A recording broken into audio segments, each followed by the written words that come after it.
ብዙ ጊዜ ስደት ዓለም ላይ ስንኖር ብዙ ጊዜ ሰላምም ሆን በህይወትም ኖርን አልኖርን ብዙ ጊዜ የሞተ አንደኛ የሞተ ይጎዳል፣ ሁለተኛ ደግሞ ቤተሰብ ነው የሚጎዳው። ገባችሁ?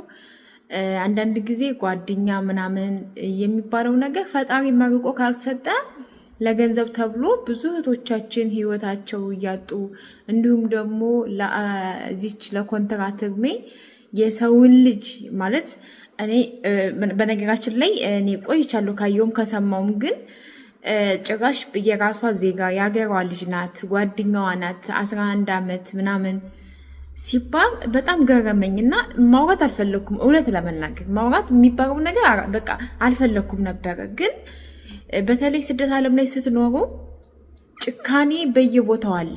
በተለይ ጓደኛ በተለይ ብዙዎቻችን እናምናለን እና መቀነስ አለባችሁ። ጓደኛ መቀነስ አለባችሁ። ከዛ ውጭ ደግሞ ማን ለእናንተ እንደሚያስፈልጋችሁ ማን ለእናንተ እንደሚሆናችሁ ማሰብ አለባችሁ። ብዙ ጊዜ እኔ ከራሴ ተሞክሮ አሁን ብዙ ጊዜ የሳቁልኝ በሙሉ ጓደኛ ይመስለኝ ነበረ። በቃ ያጨበጨቡልኝ በሙሉ ጓደኞች ይመስሉኝ ነበረ። ነገር ግን ብዙዎቹ ታዩ ከሆነ ብዙዎቹ ሰዎች ከእናንተ ኋላ እናንተ ቁጭ ብላችሁ አብራችሁ እያወራችሁ ልክ የሆነ ነገር ልታመጡ እንኳን ብድግ ስትሩ እናንተን ይቦጭቋችኋል።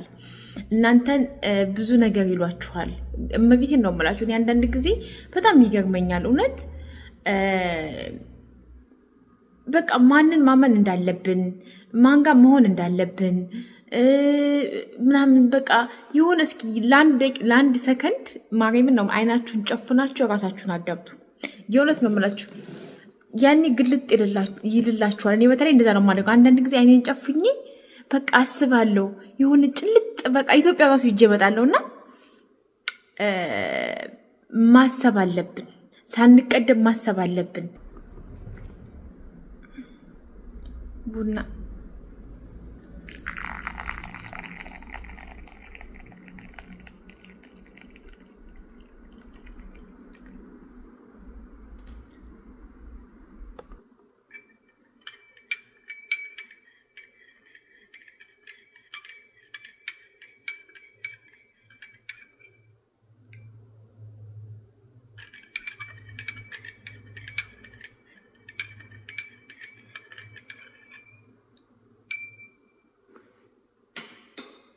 እንጠጣ ጋይስ።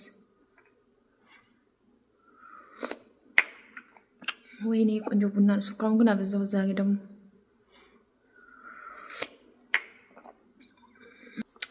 ሰላም እንዴት ናችሁ? ውድ ሀገሬ ልጆች በያላችሁበት ሰላማችሁ ይብዛልኝ። ሙሉዓለም ነኝ። ዛሬ እንግዲህ በአንድ ጉዳይ መጥቻለሁ። አንድ ጉዳይ ምንድን ነው? የውስጤን በጣም የተሰማኝን ነገር እንዲሁም ደግሞ ብዙ ጊዜ በነገራችን ላይ ሰው ማውራት ያን ያህል ብዙም ፍላጎቱም የለኝም። የሆነ ለማውራትም ከውስጥ ለማውጣት ራሱ ይደክመኛል። ምክንያቱም ማሰብ ራሱ ይከብዳል እና ሰሞኑን እንግዲህ አንዲት እህታችን በህይወት ላይ ህይወቷ ያለፈው ታስታውሳለህ?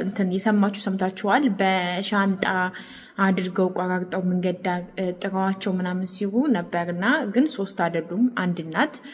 እንግዲህ ይቺ ጓደኛዋ እንግዲህ 11 ዓመት መሰለኝ ባልሳሳት ጓደኛሞች ናቸው፣ 3 ናቸው። ከዛ ደግሞ ይችኛዋ ልጅ ኢትዮጵያ ልትገባ ቤተሰቦቿን የጠበቋት ልጅ አላት እና ያው ለገንዘብ ብለው $3000 እንዳላት ወርቅ ምናምን እንዳላት ስለሚያውቁ በዛ ምክንያት ስለሚያውቁ ልጅቷን ቆራርጠው እንደገደዋት ተነግሯል። እና እንግዲህ በነገራችን ላይ ቲክቶክ ላይም ዩቲዩብ ላይም አይቻለው መሰል ዜና በአረበኛ ማለት ነው።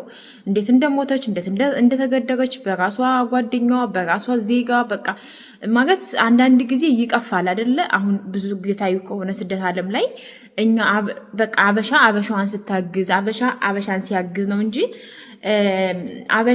አበሻን ስትገል አበሻን ስታግድ ማየት የለብንም አይደል? በቃ የሆነ የሚሰማችሁ ስሜት አለ ታውቃላችሁ። እኔ በሟቿ ቦታ አድርጌ የራሴን አሰብኩት። እዚህ ጋር ቤተሰብ ልጅ ትመጣለች። ከዛ ልጅ ደግሞ አለ፣ ቤተሰብ አለ። እነሱ ከስንት ዓመት በኋላ ጓጉተው እየጠበቋት፣ ነገር ግን አስክሬኗ ሲሄድ ወደ ኢትዮጵያ እንግዲህ አስክሬን እንግዲህ አስባችሁታል ሲቀበሩ ምን ያህል እንደሚሰማቸው። ሁለተኛ ሞት ማለት ነው። አንደኛ የሞተችው ተጎዳች፣ ሁለተኛ ቤተሰብ ጓደኛ ምናምን እውነት ለመናገር ሊያዝን ይችላል። ነገር ግን እኔ እንደኔ እናት መቼም ልጇን አትረሳም። የልጇን ሀዘን መቼም አትረሳውም። እና በጣም በቃ አሰብኩ ታውቃለች ስሰማ ምናምን ዩቲዩብ ላይ ቲክቶክ ላይ ምናምን ስሰማ የእውነት ነው የምላችሁ በቃ ማየት መስማት ራሱ ዘገነነኝ። እኔ እንደዚህ አይነት ነገር በጣም ነው ውስጥ የሚረበሸው። ምክንያቱም እኔም ሰው ሀገር ነኝ ያለሁት፣ ስደት ላይ ነኝ ያለሁት። ቤተሰቦቼ የሆነ ነገር ቢሆኑ እንዲሁም ደግሞ ምን ያህል ሁላችንም የሆነ አንዳንድ ጊዜ ችግር ግዴታ የሆነ ነገር እኛ ጋር እስከሚፈጠር መጠበቅ ማሰብ ብቻ በቂ ነው። እኔስ ብሆን ቤተሰብ ያላችሁ ሰዎች፣ እህት ወንድም ያላችሁ ሰዎች፣ ለቤተሰብ የምትቆረቆሩ ሰዎች እንዲሁም ደግሞ እኔ ለአንድ ደቂቃ አይኔን ጨፍኜ ማለት ነው እኔ በቃ የሆነ ነገር ብሆንስ ቤተሰቦች ምን እንደሚሆኑ አስባለሁ። ገባችሁ? እኔ ያለ እነሱ ምንድን ነኝ ብዬ አይኔን ጨፍኜ አስባለሁ። እና በጣም ከባድ ነው። ማንን እንደምናምን፣ ማንን እንደምንቀርብ፣ ማን ጓደኛ እንደሆነ፣ ማን በእኛ ህይወት ውስጥ ወሳኝ እንደሆነ በጣም ለማወቅ ይከብዳል ጋይስ፣ በጣም ነው የሚከብደው። እኔ አንድ ነገር ልንገራችሁ፣ ጓደኛ ጥሩም አሉ መጥፎም አሉ። እኔ የምነጋችሁ ነገር ማለት ነው የተረዳሁት ነገር መጥፎም አሉ ጥሩም አሉ። ጥሩ ጓደኛም ሲኖራችሁ የሆነ ነገር ስትነጓቸው የሚያበረታቷችሁ ጎበዝ፣ አይዞሽ፣ ትችያለሽ የሚል በጣም ምርጥ የሆኑ ጓደኞች አሉ። በዛው ልክ ደግሞ የእናንተን ስኬት የማይፈልጉ የእናንተን ደስታ የማይፈልጉ እናንተ እኔ እንደዚህ አለኝ እኔ እንደዚህ ላደርግ ነው ምናምን ስትሉ ለእናንተ ጉድጓድ የሚቆፍሩ በጣም ብዙ ሰዎች አሉ። ስለዚህ ጥንቃቄ ማድረግ አለባችሁ። በጣም ጥንቃቄ ማድረግ አለባችሁ። በአሁኑ ሰዓት ላይ ምንም ነገር በቃ ምንም ነገር ማለት ነው። በተለይ አጠገባችሁ ላሉ ልጆች በተለይ 3-4 ሆናችሁ አንድ ቤት የምትኖሩ 3-2 ሆናችሁ አንድ ቤት የምትሰሩ በጣም ከባድ ነው። ምክንያቱም ብዙ ጊዜ ታዩ ከሆነ ተራርቃችሁ ይሻላል ጓደኝነት። ምክንያቱም አንድ ቤት ስትሆኑ ትናናቃላችሁ። በተለይ ደግሞ ተከራይታችሁ ሸሪንግ የምትከፍሉ ከሆነ ምናምንና እኔ እግዚአብሔር ይመስገን እውነት ለመናገር ይሄ ነገር በህይወት ያጋጥሞኝ አያውቅም። እንደዚህ ከአበሻ ጋር ተከራይቼ ቤት ከፍዬ ምናምን አላውቅም። እውነት ለመናገር አላውቀውም እንትኑን ማለት ነው። ምክንያቱም በፊት ገና ከአረብ ሀገር እንደመጣው አካባቢ እንደዚህ ሚዲያ ላይ ምናምን ሳይ አንዳንዶቹ እንደነሱ መሆን ፈልግ ነበረ።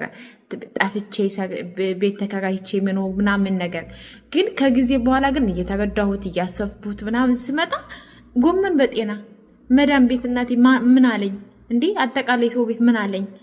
ከባድ ነው እና የእውነት ጥንቃቄ ማድረግ አለባችሁ። ፈጣሪ ከእንደዚህ አይነት ጓደኛ ይጠብቀን፣ ከእንደዚህ አይነት ሰዎች ይጠብቀን። ሰው መስረው ግን ውስጣቸው መጥፎ ከሆነ እኔ እዚህ ጋር ይሄ ነው አልልም፣ ብቻ መጠንቀቅ እንደሚያስፈልግ እንዲሁም ደግሞ እኔ የጭካኔያቸው ጭካኔ የሰው ልጅ እመቤቴን ነው የምላችሁ እንኳን ሰውን ለመግደር ይቅርና እኔ አላቅም እግዚአብሔር እኔ እንኳን ማለት ነው እግዚአብሔር ነው የምላችሁ። እኔ ድሮ ራሱ ልጅ እያለሁ አባቴ በግ ሲያግድ ምናምን እግር ይዛለሁ እና በጣም ነው የምፈራው። በጣም ነው ማለት ነፍስ ማጥፋት ገባችሁ? የሆነ ነፍስ ማጥፋት ስላችሁ የሰው ልጅ ያህል ነገር እንስሳ እንኳን ያሳዝናሉ፣ እንኳን ሰው ማለት ነው። የሰው ልጅ ህይወት በዚህ መልኩ በዚህ መንገድ በስደት ዓለም ላይ ይህን ዓመት ተቀምጣ ቤተሰቦቿን ለማየት የጓጓችን ልጅ በዚህ መልኩ መቆራረጥ፣ መግደል፣ በሻንጣ አድርጎ መንገድ ላይ መጣል ይሄ ምን አይነት እኔ ቅት አድርጉልኝና